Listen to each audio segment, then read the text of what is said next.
Green Bay destroyed the Queens. The Eagles keep crumbling. Lamar went bonkers. The refs in the Lions game were terrible callers. And it all comes down to week 18. Welcome to the Mishpo.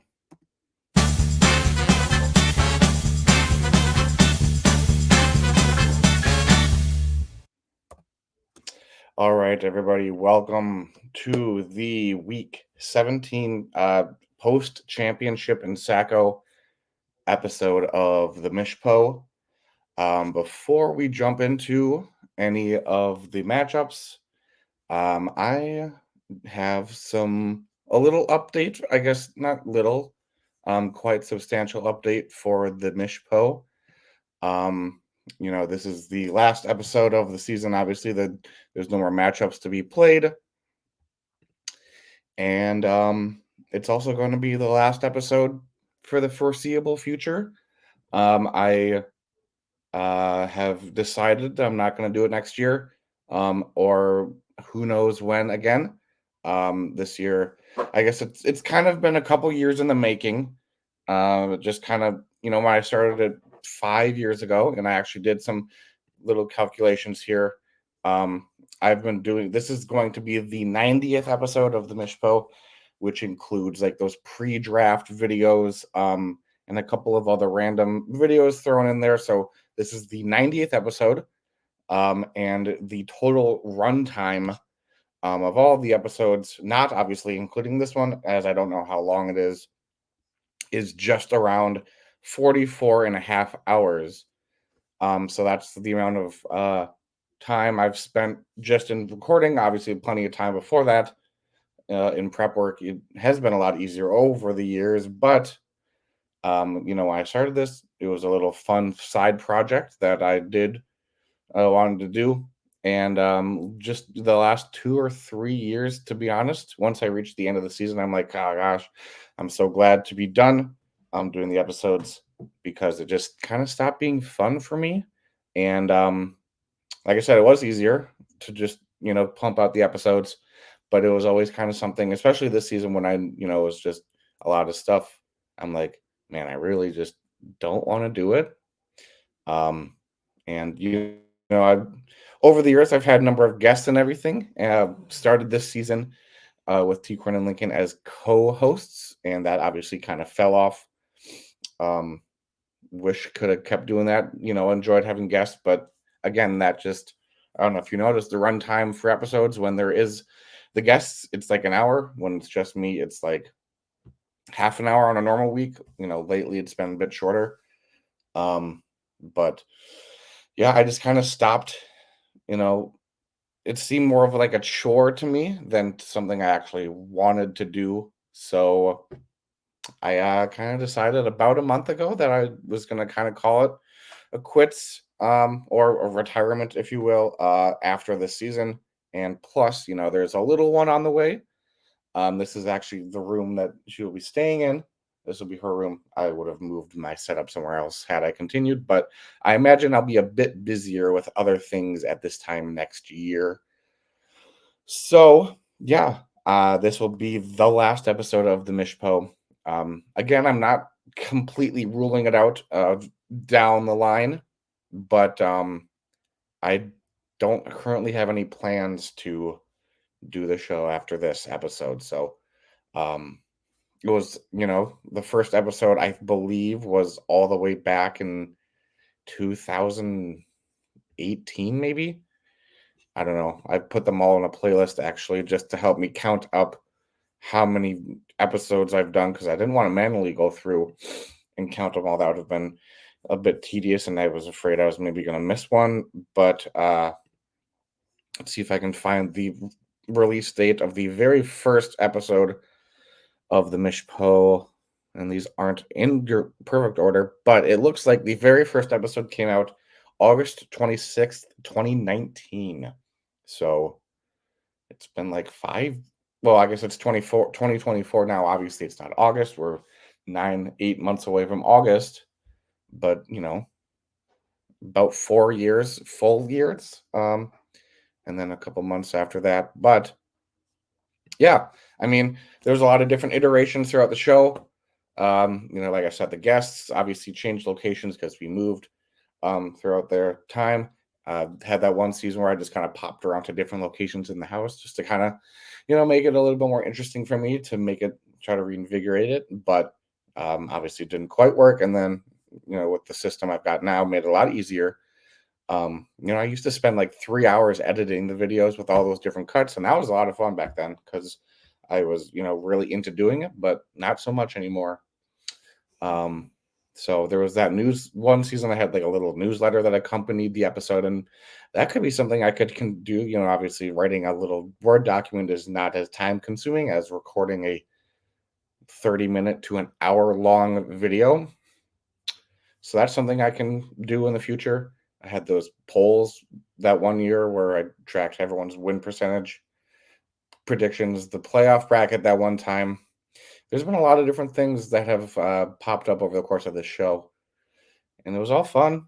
But yeah, it's all good things must come to an end, and as far as I can tell, this is that time. So, bit of a somber note to start the episode, but we've got some football to talk about. So we will share the screen and check out the last episode or the last week's matchups of the season. And I think we will just pop down to the where's the is there I can't see the bracket, can I? In Sleeper on the app or on the website. So I guess we'll just go down chronological, jump around a little bit if I can think to do so. But we will start with me versus Matt. And I know this is the seventh place matchup because I was in that matchup, maybe on a different screen. I can pull up the bracket so I can know what these matchups are for. Most of them are pretty self-explanatory. Well, not most, but quite a few of them are. So this one, as I mentioned, is the seventh place set matchup versus myself and Matt. Pretty fitting, I thought, that it was the two of us that kind of got shafted a little bit. And we both put up really good scores, 132.26 for me, and Matt won 141.08. So very strong performances from lots of players on these teams here. Kyron had a heck of a game, 3 touchdowns for him.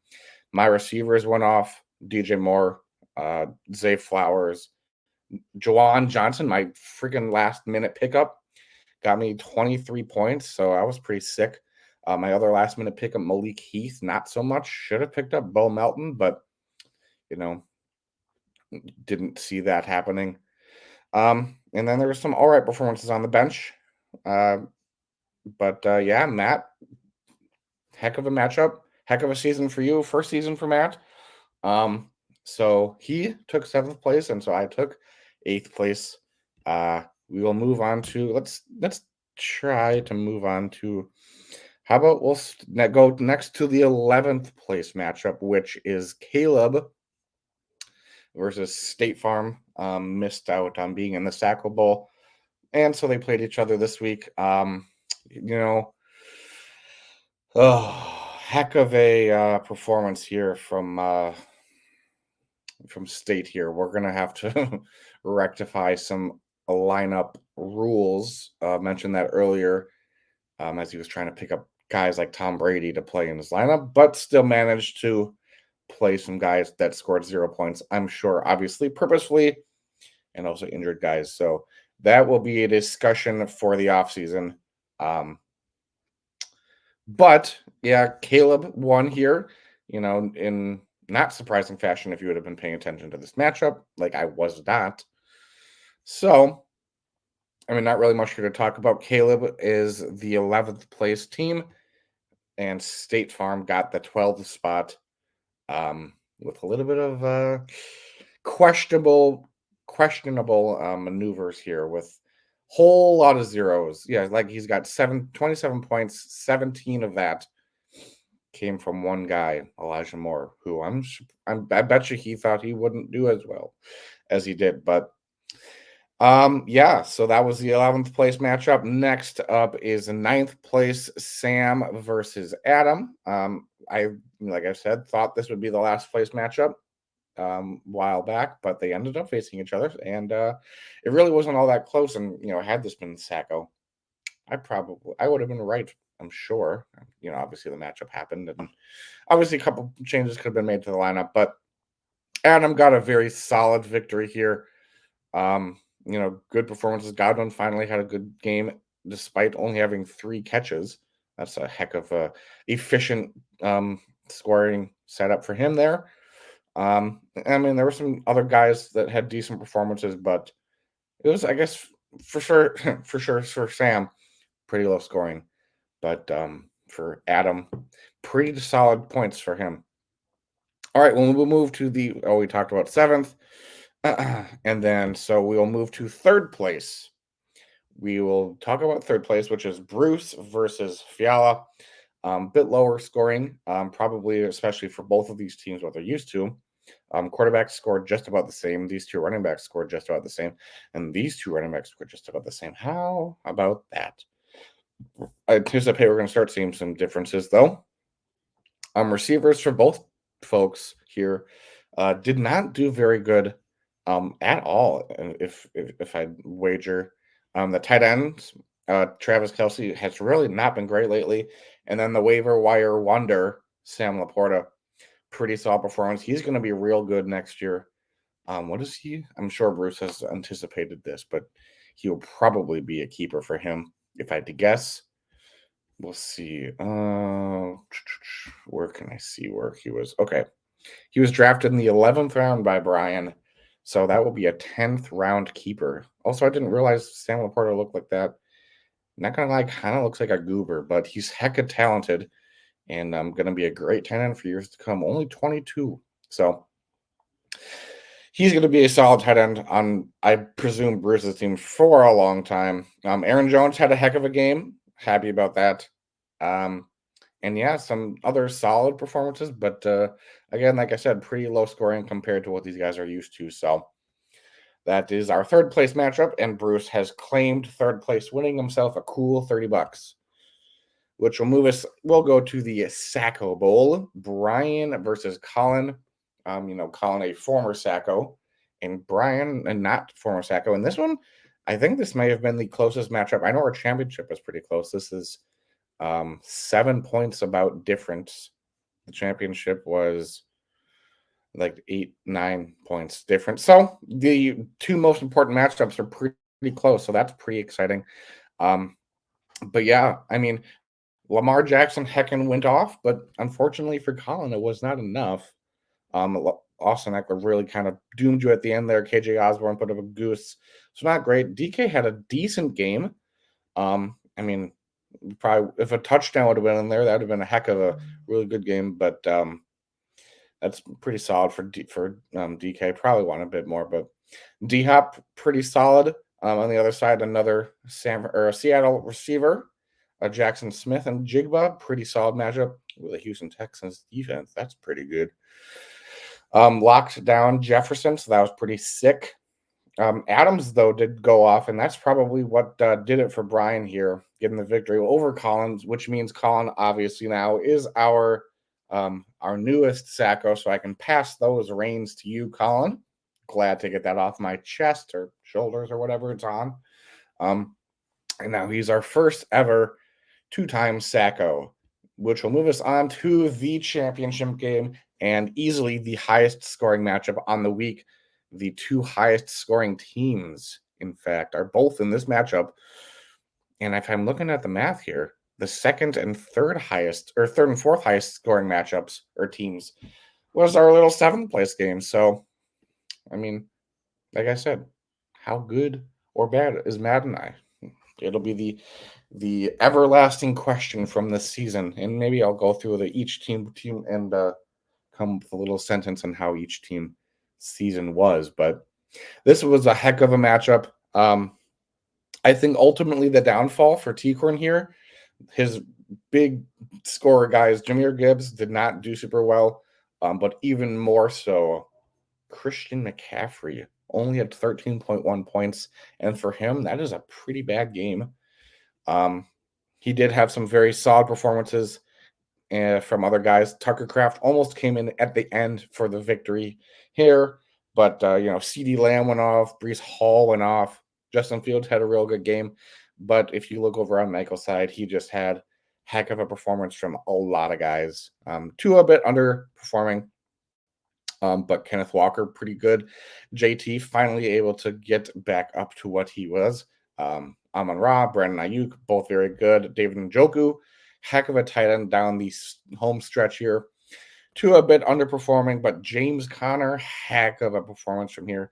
And these two defenses both actually scoring 19.75 points. So that's pretty impressive from these two defenses here. So this one was a very entertaining matchup. It was going back and forth, after the Thursday night game with the Browns and Njoku for Michael. You're like, oh, Michael's really got a good advantage here.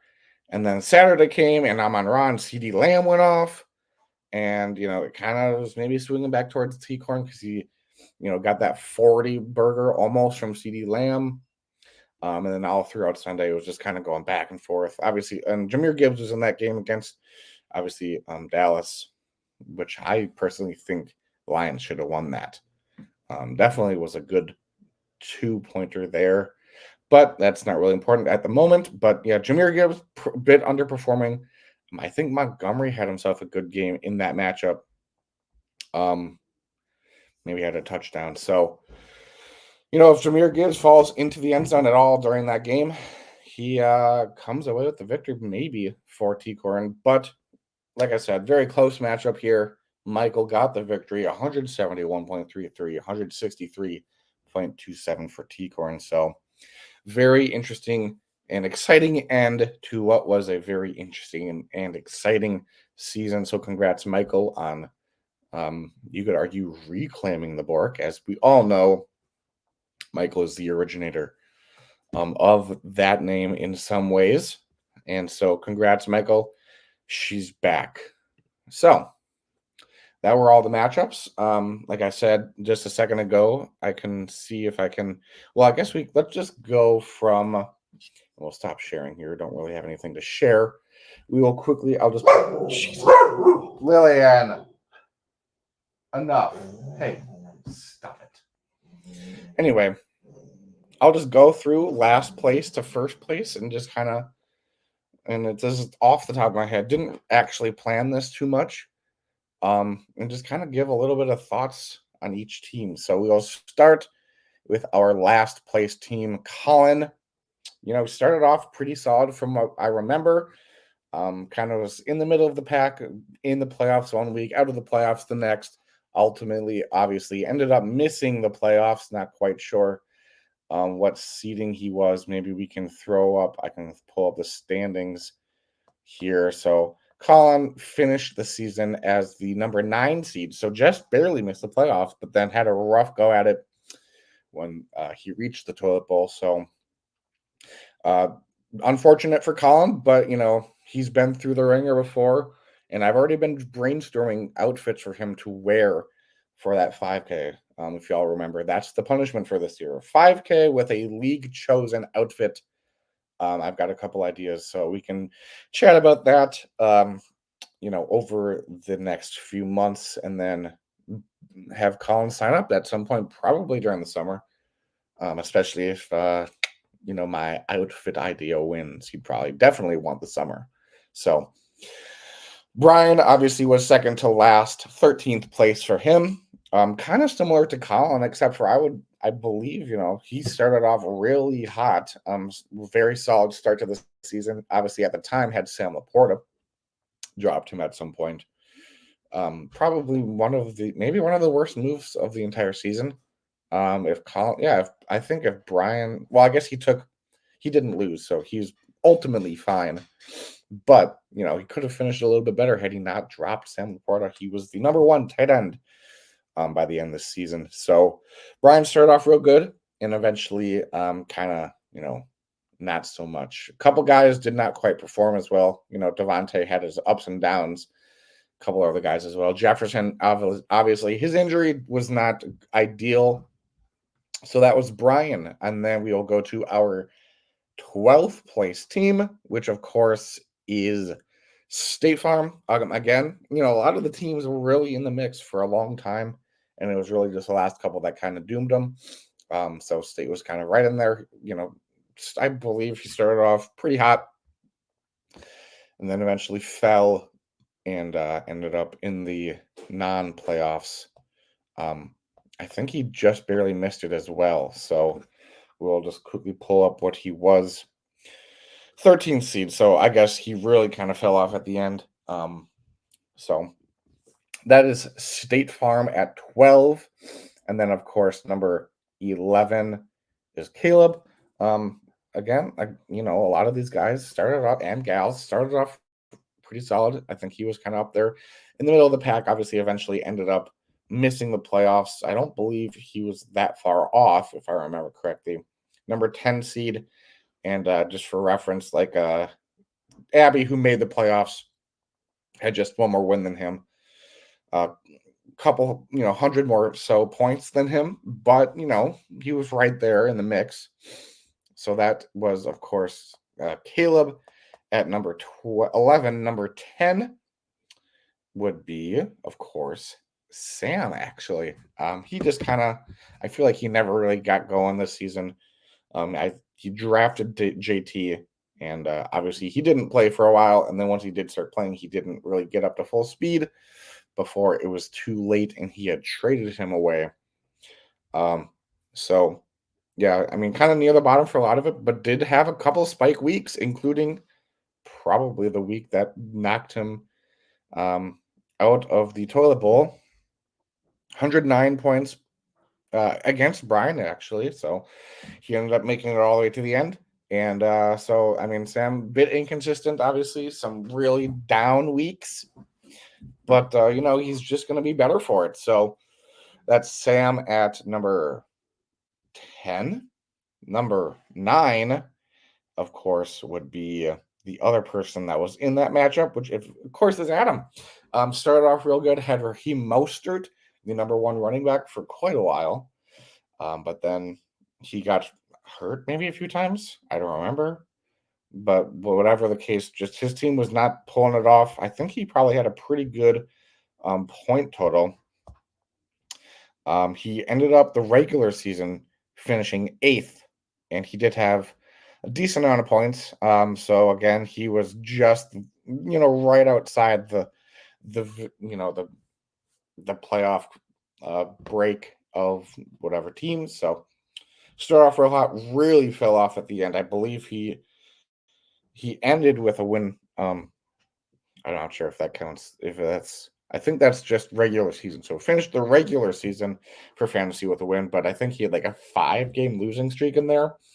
So he really just fell off at the end there. So number 8 was myself. Going in, I objectively had the best draft picks. Finished my draft in round 8. So I had a really good team. I thought a mixture of solid guys who've proven themselves. Christian McCaffrey, Justin Fields had a good start or good end of season last year. Not so much of a good start this season. So that's kind of where I was doomed a little bit. But also, like I mentioned before, I was the number 3 team for points scored against me. Yeah, so points against number 3. So I was really just up against it this season. And had a couple wins late at the end, middle to the end. Maybe thought I had a shot to sneak into the playoffs, but again, just got bombarded with points and ended up selling my team. And I feel like I said this last year, but I feel like I'm looking pretty up going into next season. So that was me at number 7, or sorry, number 8. Number 7 is Matt, the best worst team in the league. Incredible first season, especially considering what he was dealt with in terms of draft picks and keeper options going into the NFL or the fantasy draft for this season. But Matt really made it work, picked up a heck of a great pair of players. Rams, I guess, specifically in his case, Puka and Kyron, but also had some other very solid players on his team. But he really fell into the same thing that I did, was just terrible matchups. he would constantly put up a shit ton, but the guy he was facing or the gal he was facing would just put up like a couple more. So that's really kind of the story of Matt's season, and to a little bit lesser degree, my season. I know I keep bringing that up, but I feel like it's important to talk about because, I mentioned this earlier, and I will be bringing this up. Two matters of business. Most important for the offseason for me, the previously mentioned basic guidelines for setting a legal roster, so you don't have a situation where you're playing Russell Wilson um, when he's benched. So that, and also matchups against the league median. I play in a number of leagues that have that, and it just, I think, kind of balances the playing field a little bit, benefits those teams that are actually good but just have bad matchups, and then kind of knocks the teams down that are just bad but have a good matchup. If you win 80 to 78, but the rest of the teams are scoring above 100, you shouldn't, get have a better record than a team that scores like 130 points but plays a team that's got 140. You know what I mean? So, league median, I definitely think that should be added. Obviously, both of those things I just mentioned will be put to a vote during the offseason, but I feel like they're beneficial for everybody. Maybe not the bad teams, but we don't want to be helping the bad teams. We want to be helping the good teams, and that's also kind of a similar line for the setting a legal roster every week. And it's usually not a big problem, but kind of ran into it a little bit towards the end of the playoffs here with the losers bracket. So that is number 7. Moving on to the top 6 teams. Number 6, we've got Abby. They finished up their season last week. Lincoln and Abby, that is. Abby had a pretty solid start. Again, kind of right in the middle for a lot of the season. Kind of dipped off, I feel like, towards like the middle to the late middle of the season, and then made a very strong push towards the end and got into the playoffs. Obviously, she kind of lost week 1. Who did she face? Probably T-Corn. Oh, yeah, T-Corn. He absolutely kind of went off that week. Had the, I think, highest points that week. Yeah, so, I mean, kind of tough to go up against that. But she did, and kind of got knocked out. But, she had a solid season. Nothing to be ashamed about. Like I said, ups and downs, but ultimately made the playoffs, which was pretty nice. Lincoln, honestly, kind of a similar trajectory that he was on. Started off decent, kind of dipped a little bit, went up, came down. But, like I said, ultimately ended up in the playoffs. Had a tough performance or tough matchup week 1. Didn't score a ton of points, but, Bruce also didn't, but he scored a little bit more. And then was able to claim that 5th place matchup very slightly. Again, close match between those two last week or 2 weeks ago, whatever you want to look at it. And pretty good stuff from those two. Yeah, moving us on to our 4th place team. Just missing out on the money. Fiala, feel like he was he was one of the top teams for quite a while. In his division, he was number 1, 12-2 on the season, tied for the best record in the entire league. Would have been number 1 seed, but he missed out on that by really just like 20 points. So he was like right there, top of the pack for a while. Obviously won week 1 of the playoffs, or sorry, he got a bye week 1, but then ran into T-Corn's blender. Despite throwing up 121 points, he did lose in that semifinals and then lost again to Bruce.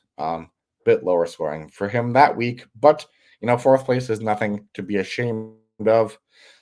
Better than most of the league. So, which brings us to 3rd place, our first money boy. Again, mentioned $30 for him. Bruce, again, pretty similar to Fiala. I think started off pretty solid and then just kind of made a lot of good moves towards the end, picking up Sam Laporta.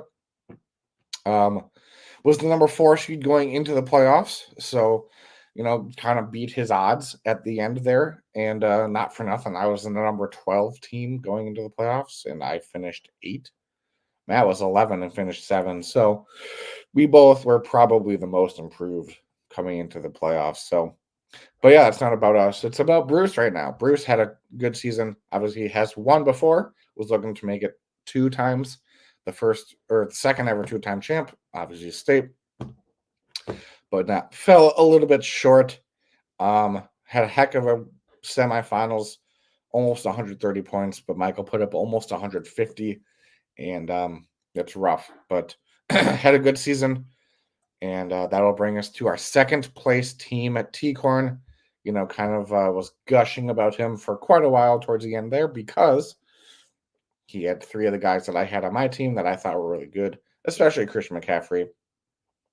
But also before that, he had a really solid team. Entered the playoffs as the number 3 seed at 9-5. Um, Pretty high up there in terms of points, actually. But you know, he just got the wins when he needed to, and obviously secured the playoff spot pretty safely, I would say. And had a heck of a round 1 against Abby, heck of a round 2. You know, just kept getting a little better, but down. You know, fell off a little bit in the championship. He only dropped by about 10 points, but that was enough to not take first. Cool 60 coming his way. Well, actually, at this point, it has already come his way. So great season from T-Corn there. I'm sure he'll be a favorite going into next season. I'm not sure who he'll keep. We have plenty of time to decide that, but yeah, great stuff from T-Corn over the course of the season. And then, of course, I mean, it was kind of destined for this to happen. Number 1 seed going into the playoffs, and for most of the season was undefeated for like almost 3 months, if I remember correctly. Um, and yeah, that of course obviously is Michael. Heck of a performance. Most points I think scored on the season. Very little scored against him, I might add. But you know, he does ultimately end up with the highest points scored in the championship week, which is, you know, you want to do that. And Michael gets to take home the sweet, sweet Bork. I'm sure he's super thrilled about that. It's probably honestly like a little bit of a not bittersweet, but like conflicting feelings, probably, maybe. I don't know. But good stuff for Michael. A new first time champ. And he's been up there for quite a while in this league. You know, he's had his down years, but if he's not down, he is way up. And he was the most up this year. So Michael, of course, won, and along with that trophy, gets a cool 120. So we'll see what he can spend that on. Probably some disc golf discs. But yeah, that will conclude the recap of week 17 in the fantasy football season.